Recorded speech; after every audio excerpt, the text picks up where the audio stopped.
Hey, it's Dr. Z coming at you live and in situ from Casa de Z-Dog on a rare day off.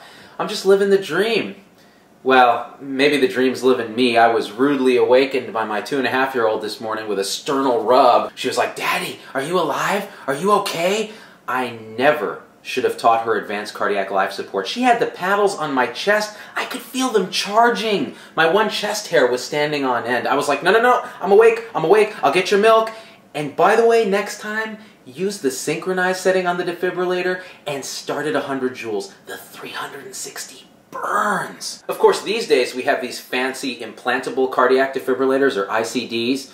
These devices that sense an abnormal heart rhythm and provide a shock in an attempt to correct it. In America, we're really good at flogging people with technology to get a few more months of life out of them, but not so good at allowing them to have dignity when they're at the end of their life. So a recent article in the New York Times notes that people on hospice with these ICD devices, who are meant to be made comfortable in the process of their dying, instead are being shocked repeatedly on their deathbeds as the devices detect the type of mad beatboxing that a dying heart spits as it's rapping out its swan song. Cardiologists many times fail to turn off the device in advance, so the poor patient is trying to walk to the light, but the ICD keeps yanking him back.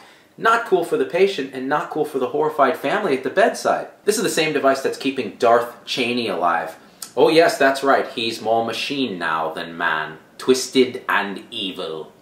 Which of course brings us to the elephant in the room. Healthcare costs. With the media blathering on about the aging of the population and how it's going to impact health costs, one important and growing demographic is routinely ignored, a demographic that could bankrupt the nation. Folks, I'm talking about the undead. Judging by what I see these days on TV and film, there is a boom in the population of vampires, werewolves, zombies, and decrepit creatures of the night not otherwise specified. Now, providing care to this group is challenging under any circumstances, but can be downright scary in the current social and fiscal milieu. Forget baby boomers, it's the undead that will bankrupt Medicare. Take vampires, tremendous utilizers of healthcare dollars. They live forever, they're dependent on blood transfusions, they can only be seen during expensive overnight shifts at hospitals, they require garlic and silver-free facilities and equipment. I mean, the holy water burn unit at the county alone costs millions to run a year. And the kicker? They're completely uninsurable because they have the pre-existing condition of already having died. So guess who pays for immortal Lestat to get his hernia repair? You and me, buddy.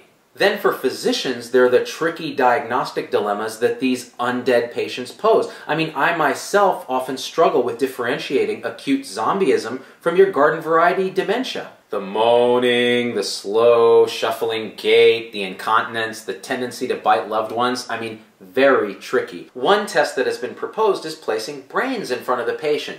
100% of zombies will delightedly tear into the brains. Unfortunately, about 50% of those with dementia will do the same thing. It's what we call a sensitive but not specific test. More studies are necessary. In this brave new underworld, distinguishing the undead from the nearly dead will be crucial, because how will Obama pull the plug on grandma if grandma is already dead? What are we going to have next? Undeath panels? With a perspective, Hey, kid, do not defibrillate that cat. You will get a timeout.